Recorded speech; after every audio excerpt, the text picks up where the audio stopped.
the world is paying attention to World AIDS Day, which was yesterday, marked across the world. How many times did I say the world? Like twice. That's how important it is to the global community when it comes to HIV/AIDS, and Nigeria is not left out, which is why we're twisting, well, the word twist be the right one, maybe tweaking it a little bit to look at how we can use the power of social media to create awareness as far as HIV/AIDS is concerned in the country. And so we have literally a panel to have this conversation with us. So I'm going to go through all of them. We have joining us via Zoom, Dr. Douglas Iyala Pepple. He's a family physician, reproductive medicine. He joins us from Milton Keynes in England. Also, we have Dr. Anire Chimaduko, public health physician, Lagos State University Teaching Hospital, joining us via Zoom. We also have Awala Victoria Ayo. She's an adolescent pair champion, Operation 000, beneficiary Orphan Vulnerable Children Program 000. She joins us from Abuja studio. And here in Lagos, we have Mr. Afolabi David, who is a co-founder and content chief at Tech Next here in Lagos. Thank you, gentlemen and ladies, for coming on the program. Let me start with you, Dr. Douglas Iyala Pepple, on this particular conversation as far as HIV/AIDS is concerned. Maybe you give us a basic foundation as to why this particular theme for the year should resonate with Nigerians, given the number of HIV/AIDS patients we have in the country. Good morning. Thanks for having me. So I think it's quite a very important discussion at this time, and choosing social media as well, especially with the target population, young people who are mostly affected by HIV and AIDS. And there won't be any other right means of doing this other than using what attracts young people a lot. We'll see young people coming up or even making a living from content creation, from use of social media, making skits and other means of entertainment. And if there's a language that young people understand, I think it's best we communicate with them in that language. So using social media to create more awareness and to highlight the importance of the various campaigns that are ongoing to, first of all, help destigmatize HIV/AIDS and to help promote awareness of treatment available, and also to even help shed more light on how young people can actually, especially those who are affected, can live healthily and still attain their full potentials, even if they have contracted HIV or AIDS. So I think it's quite a very good campaign, a very good means of trying to disseminate this information. Dr. Chimaduko, let's find out from you, if there's a campaign already going on trying to target these young people, how effective do you think it is so far? There are various campaigns that have been used in the past to target young people. On Twitter, we have campaigns with the hashtag U=you, which means undetectable means equals untransmissible. We have also platforms like organizations like the NICE, Nigeria HIV/AIDS Indicator and Impact Survey, that use Twitter to share updates on HIV prevalence and testing campaigns. Yesterday was World AIDS Day, and if you go on Twitter using the hashtag World AIDS Day, you see various posts that are educational materials targeting education on HIV/AIDS. So yes, and it reaches millions of people. Millions of people view these things. So yes, there are campaigns that have been underway using Twitter, using Facebook, that are actually successful.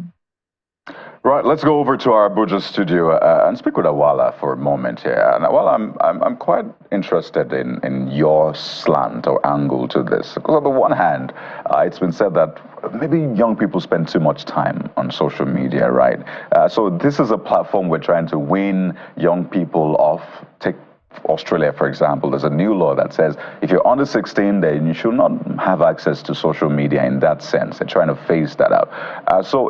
How do we then balance this, trying to get that message across to them on that important platform and also trying to ensure that they're safe on that platform?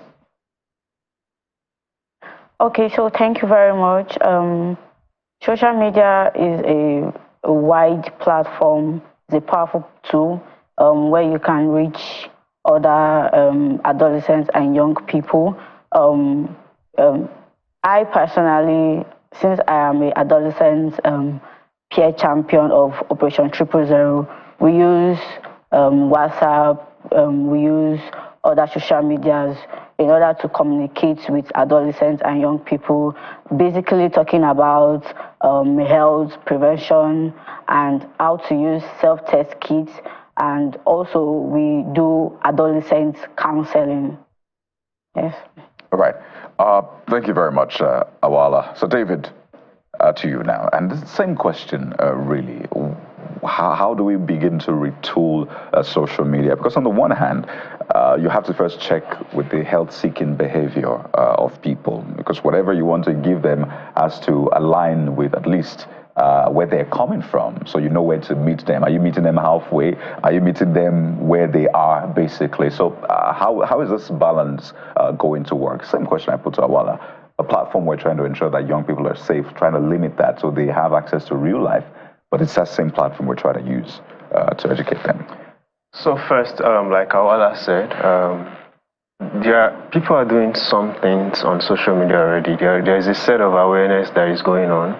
The question is this sufficient? Are we reaching the right volume of people?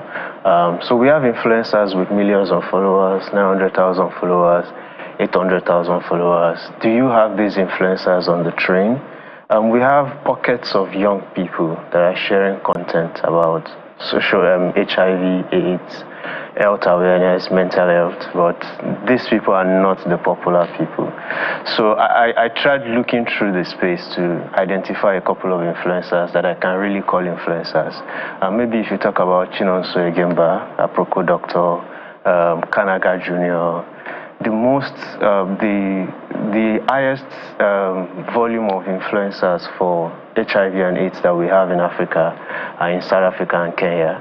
And that is because I think the common trend I found around these influencers is that most of them maybe have histories with HIV. So for instance, Saidi Brown from South Africa, she lost her mother when she was 10 and her dad when she was 9. Both died of AIDS, and that led her into becoming an influencer for HIV awareness.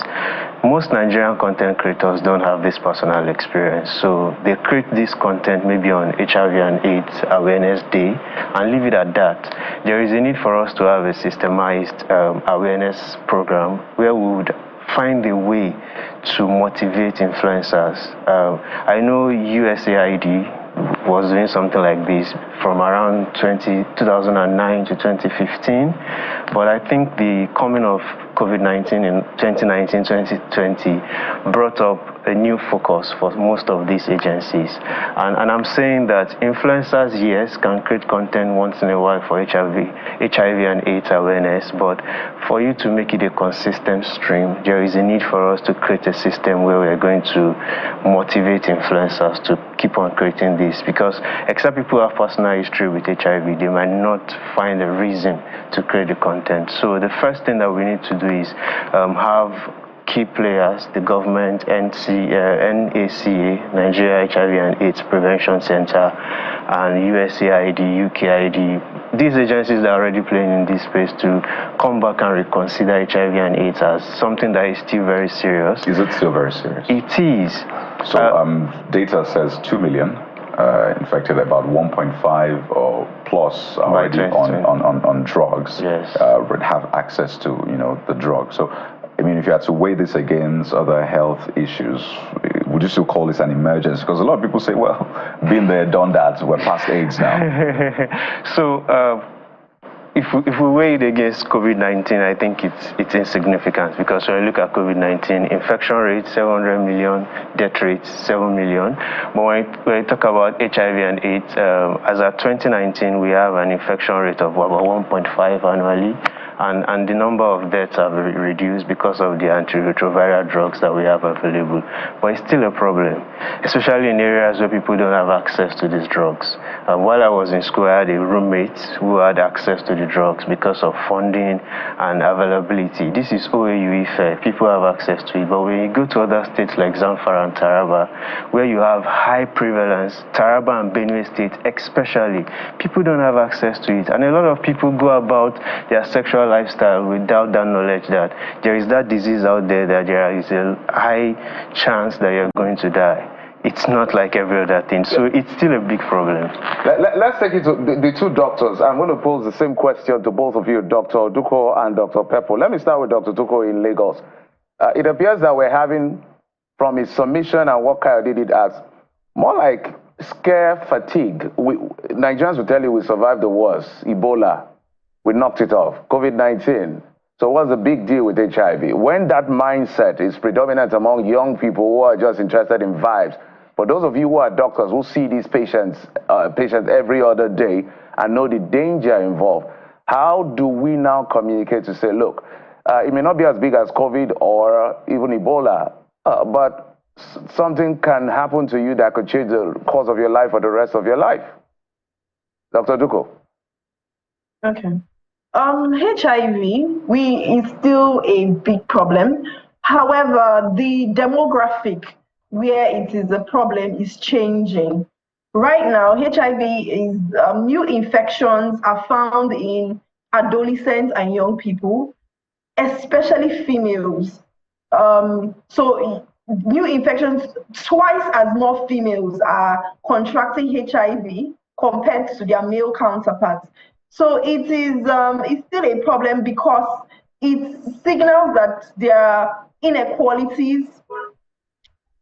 And we know that, so it's something that, and it can affect, when it's a disease is affecting young people like this, it means our future is being stolen. So these are some of the areas we can use to convince that it is a big issue.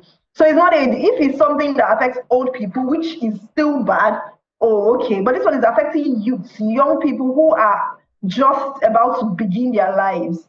So it's still a problem. So new infections, and the thing driving these infections are things like inequalities, social problems, females being at the receiving end, not having a voice, not having knowledge to prevent the disease. So it is still a problem. I think we can use that demographic angle as a means of argument that it is still a problem. And it is something that right now it's actually now a chronic illness, meaning that the same way hypertension, diabetes is now how HIV is. It's not as deadly as when we used to have the epidemic in the early 2000s or so. So we need to say that more girls are coming down with this illness, but it can be prevented. So it's something that girls do not have to suffer from, or young people, if we do the right thing. So we can use this as an argument to show that it is still important. Dr. Peppo? Yeah, I mean, she said it all. I want to also add that, I think it's a way of trying to reduce scaremongering, to let young people know that they can, even though it might not be as deadly as, Ebola and COVID in those states when they started, that if they, seek help, if there's access to help, basically treatment to help reduce viral load and help people to live their normal lives. And like Dr. Nira talked about, seeing HIV/AIDS now as a chronic disease, just the same way you go get medicines for hypertension, diabetes, COPD, and asthma, trying to create that platform where accessibility to treatment is readily available for young people and for them to understand that this is becoming, not like it's a norm, but it's something that you can still attain your full potential to become whoever you want to be.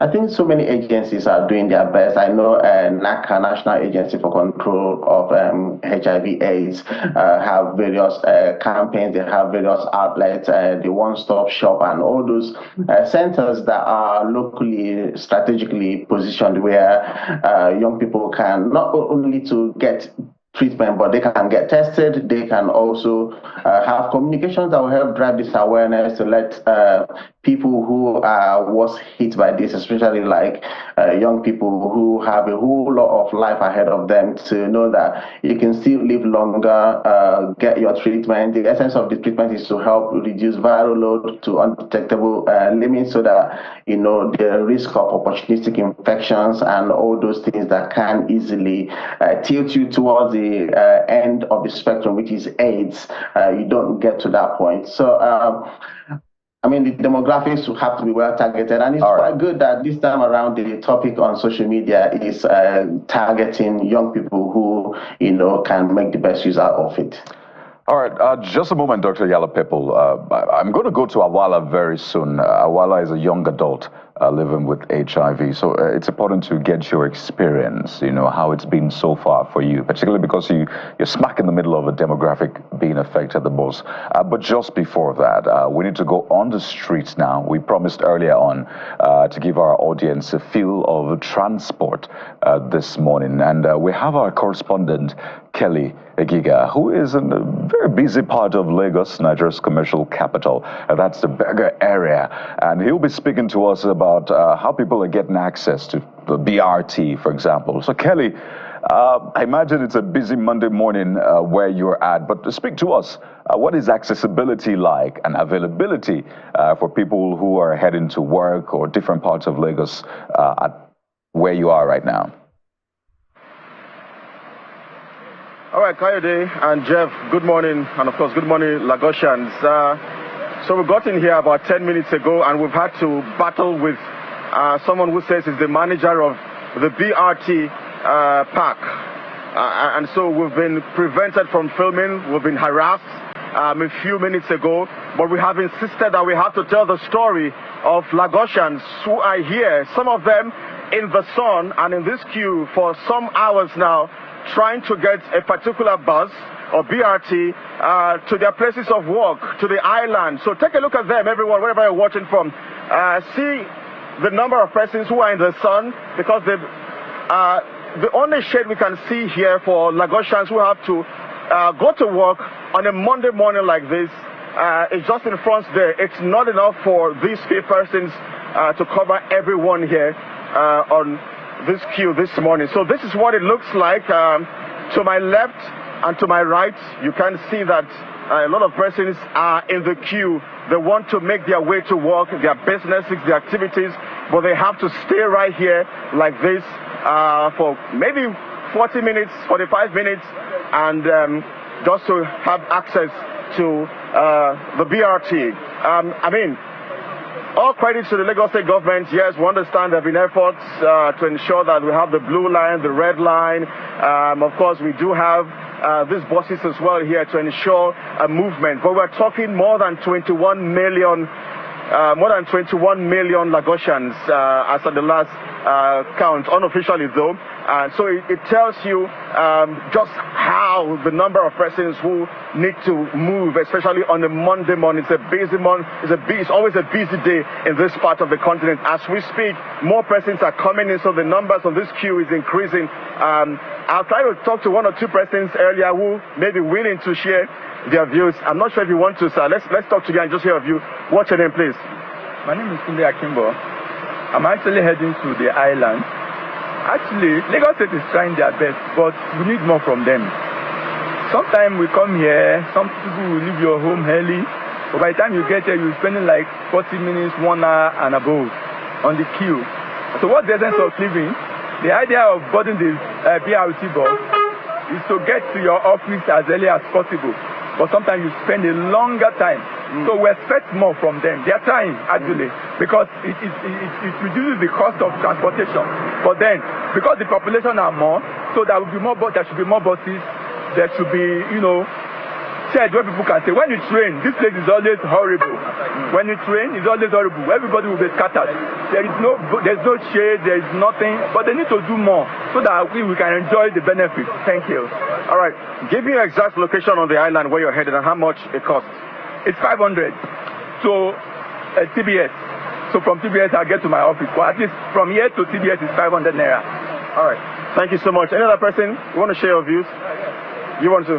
All right, so let's hear out your name and your destination. Adeyemo is my name. Just like my brother said earlier, what I just want to lay emphasis on is the welfare of people around here. You know, because we have a lot of people here, not that they are not mobile actually, but just because of the change in the hike in the petroleum PMS, so everybody just have to adjust and just go, you know, commercially. But, you know, my concern, like I've always said here, anytime I get here, though our government, they are trying, you know, but I know that they are exposed also to the international world. And we know how train stations and bus stations, you know, look like in the international world. You know, just like you rightly said, imagine during the raining season, yeah, people just have to move, etc., you know, and we just imagine a pregnant woman in that situation. As we speak right now, if you stay here, the minimum we can get into our bus is 1 hour. But like I said now, look at Yaba. I will advise Lagos State to replicate what they did in Yaba. This is the entrance of Lagos. So if we can have an you know, a covered shed here and even a casted seat, a cemented casted, even it's not going to be a fantastic one. Let them just cast a seat here from that beginning down to the end. You know, so that people can see it, and there is a shed here just like Yaba Station where people can see. Even if we spend 2 hours, we know that we are not at distress and we are very, very comfortable. So please, we know that they are trying, they have subsidized this trip, you know, giving us 500 naira, but please let there be human face to the people that, you know, pass through this route. Thank you very much. Thank you so much for your views, your insight as well. Guys, our exact location is the Breja area. It's a boundary area between Ogun State and Lagos. The numbers keeps increasing, numbers keep going up. More Lagosians want to gain access to mainland Lagos and of course the Victoria Island part of Lagos. But let's move in. Let's see if my cameraman can. I'm yet to get a female respond to me. I wish a female here would speak and share their views. But in all fairness to the Lagos State government, they do have a shade here. But look at it. Compare this shade with this number of persons waiting. That's on the one hand. The essence of the BRT bus is also supposed to speak to the issues around climate change and the environment. But this particular bus, as we see here, is smoking. It's supposed to speak to the issues around the air quality as we experience here. But look at this particular bus. Look at the exhaust and see the smoke coming out from this BRT. And Lagosians have to stand here, some of them standing for an hour, 45 minutes to an hour, and some of them will have to inhale this. So these are some of the issues that I think the Lagos State government would need to quickly address. I know that the rainy seasons perhaps are over. Right. We cannot even tell anymore because it can rain any day. But these guys will have to battle this, battle the rain, battle the sun, just to get to their places of work and businesses. Jack, thank you for that update. I think it's important to raise these issues. We have to commend the people for staying on the queue. Absolutely. Right? I mean, these are Nigerians, and we have to commend them for staying on the queue. Commend the Lagos State government for providing these buses, but of course, a lot more needs to be done in terms of the shade, in terms of, for example, that vehicle with the exhaust. But thank you very much, Kelly. Please stay safe. We understand that you were harassed earlier on, so please stay safe. Get back to us as soon as you have anything. But thank you for your reporting, Kelly. Absolutely. Well, our correspondent Kelly Giga right there in the Berger area of Lagos. And these are the stories we bring to you right here on the Morning Brief. Well, let's continue with our conversation on HIV and AIDS and the import of social media in ensuring that we bring this to zero. Awala, I was going to come to you earlier on. You're a young adult living with HIV and AIDS. At least you're not scared of this. You're proud to share your experience, hopefully to help other young adults out there. But speak to us about your experience, because I imagine that it's not been a bed of roses. Yes, you've had support, but talk to us about your experience. Okay, thank you. Growing up, knowing about my status right from about the age of 10, it was difficult for me knowing the stigma in the society and knowing that people with HIV mostly end up being depressed because of self-stigma and stigma from other people. So me, I had opportunity to receive care from my dad, from the case, from the case givers, and also from the doctors in the facility. Yes, and also OVC, that's orphan and vulnerable children. They supported me with making sure that I go to school, making sure that I take my medication, I adhere to my drugs, I adhere to my appointments, and also making sure that I am zero detectable viral load. And again, we have to thank you for sharing your experience as a young adult living with HIV. But what more would you want people to know about this?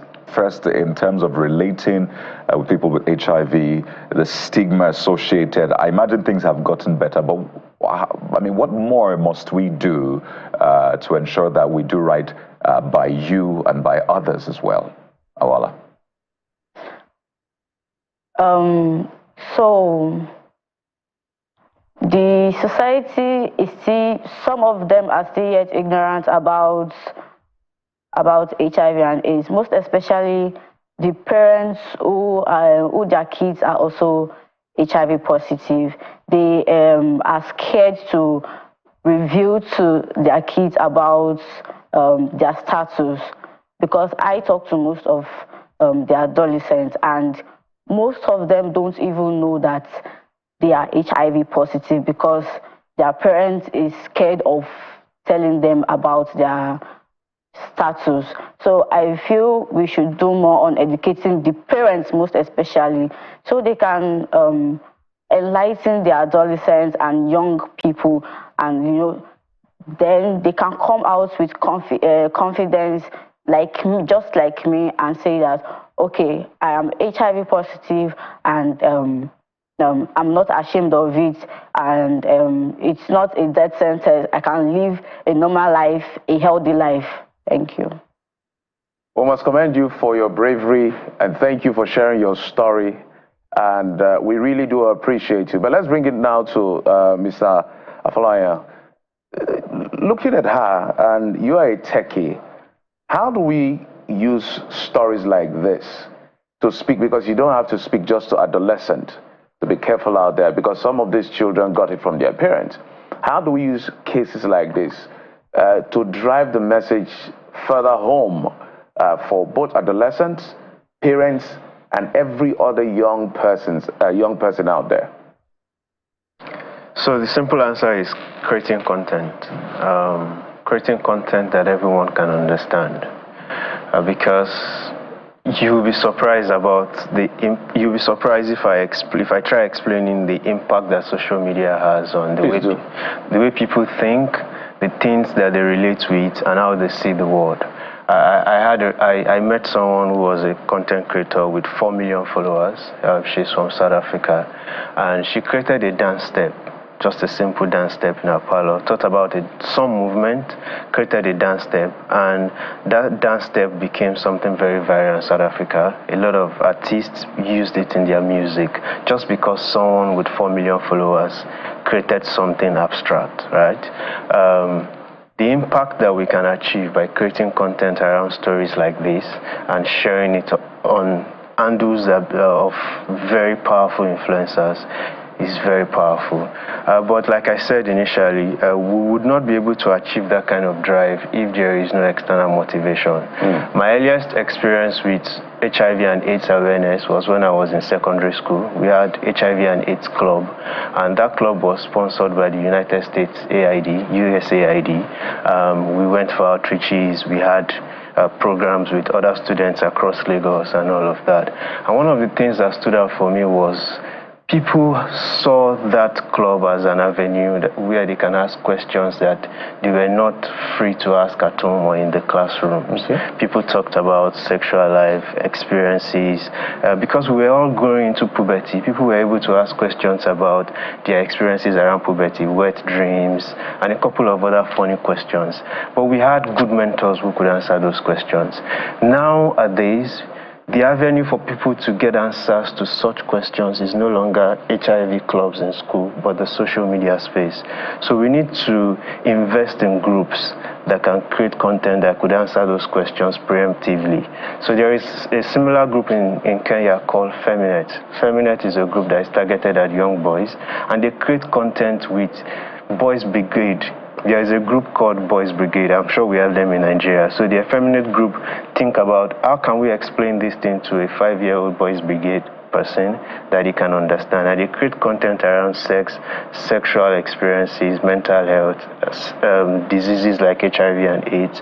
And they bring into the studio a small boy of 5 years putting on a Boy Scout shirt, and they explain the concept to this boy. Then they publish that content online. And they assume that if the 5-year-old Boy Scout boy can understand that subject, every other person can understand.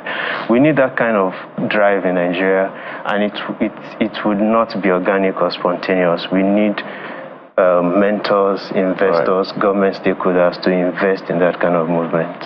All right, let me bring it to you, doctors. I'd like to ask both of you similar questions because you're in the space. He has spoken as a techie, but let me put out a scenario. For instance, the government reaches out to you because you're the people who see these guys every other day and say, okay, our guardrails are not as effective as we want to be. Guardrails, by guardrail, I mean abstinence, be faithful, use a condom, and now they've added drug abuse and all of that. What additional layer can we add to make sure that from your expertise and from where you sit, this can be as implementable and measurable as possible? Because our target here is adolescents who sometimes are quite reckless. They are not sure of the decisions they are making. We're talking about issue of peer pressure and all of the attending issues that we deal with. So let's start with you, Dr. Pepple. I mean, you said it all. It has to be A, B, C, D. Abstinence, being faithful, correct and consistent use of condom, use of antiretroviral medications. But beyond that, as healthcare practitioners, I think also we should be looking at trying to especially remove the barriers to treatment, barriers to getting access to information, harm reduction. These are areas that I think healthcare practitioners can try to use their expertise and their experience more. In terms of removing barriers, how is the conversation about HIV to young people, like my brother earlier talked about?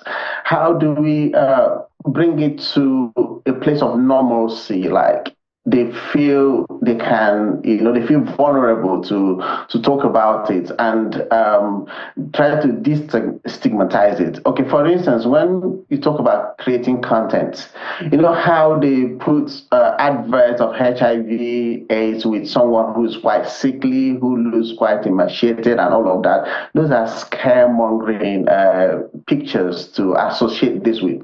We want young people to embrace the programs and the policies of government and organizations in terms of HIV/AIDS prevention and awareness.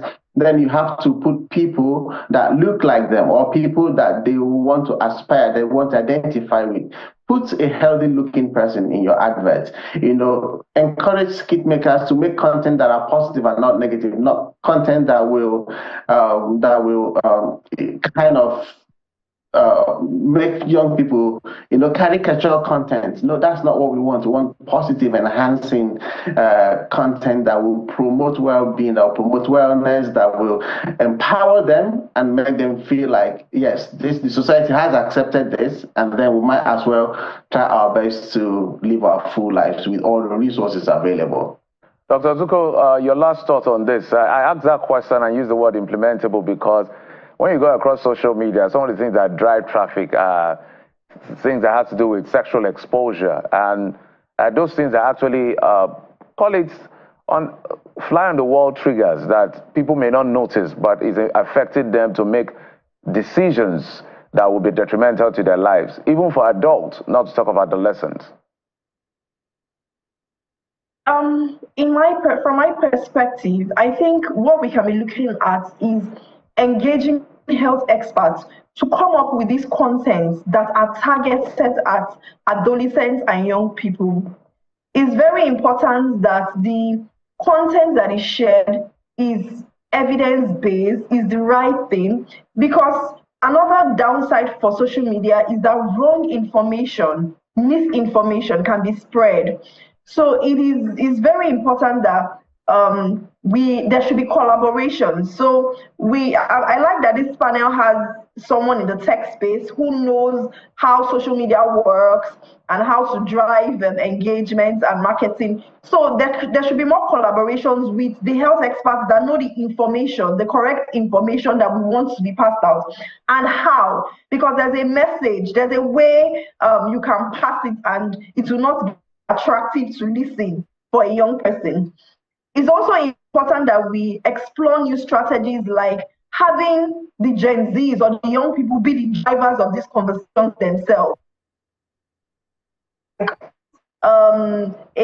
Yes, it's good to get an influencer, but it's also good if a young person, a Gen Z, are into being the one that will come up with, oh, what do you think would sell among your friends? What can you do? So letting the Gen Zs get the conversation and campaign is very important as well. And also giving them the right information and telling them to say, okay, this is what we want you to share. How will you share it? In a way that does not spread fear, that does not spread the wrong information, and is attractive. I think we should look into targeting messages to reach the intended audience. Well, thank all of you. The ambition for zero may be too ambitious, but we can bring the numbers as down as possible. And I'm happy everybody is on this panel to give their own take on this particular issue. I must thank all of you. And this year's theme is take the right path, or take the right path, my health, my right. Our guest, Dr. Douglas Iyala Pepple, family physician and reproductive medicine, joining us from Milton Keynes in England via Zoom. Dr. Annie Chima Oduko, public health physician, Lagos State University Teaching Hospital, also joining us via Zoom. Thank you, doctors. Awala Victoria Ayo, adolescent pair champion, Operation 000, beneficiary orphan and vulnerable children program, a member of the 000. Thank you so much, Victoria, for sharing your story. We appreciate you. And right here in our Lagos studio, the tech man himself, David Afalaya, co-founder and content chief at TechNext. Thank you. Thank you. Well, we'll take a quick break. When we come back, we will be shifting gears, but this time we're staying with this virtual space. How do we exploit it? We call it the nomads. What does this even mean? We'll bring you up to speed. Join us again.